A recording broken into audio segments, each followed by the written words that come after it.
Creating a project in PyCharm is straightforward. Here's a step-by-step guide. Launch PyCharm from your system's application launcher or the Start menu. On the Welcome screen, select New Project. Provide the name of the project.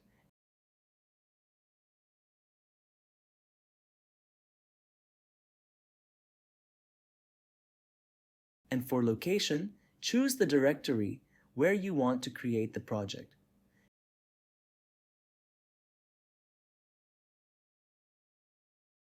Choose the installed Python for your project. PyCharm should automatically detect installed Python versions. You can select an existing Python or install a new Python version of your choice.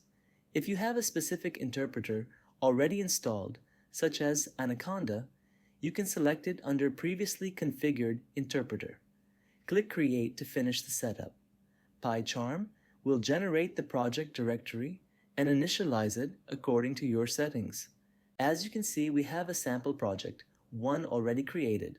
Now we can change or create new Python interpreter for our project. Go to File menu, click on Settings, find Python interpreter in left panel and click on Add Interpreter. You can choose any existing Python interpreter or create new Python interpreter. We are choosing New option.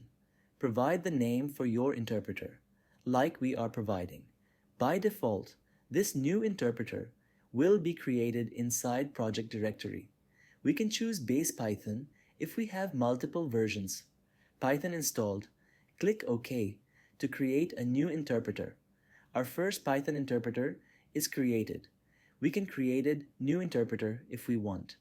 Go to File menu again, click on Settings. Find Python interpreter in left panel and click on Add Interpreter. You can choose any existing Python interpreter or create new Python interpreter. We are choosing New option. Provide the name for your interpreter, like we are providing. Right now, we have two different Python interpreters available for this particular project.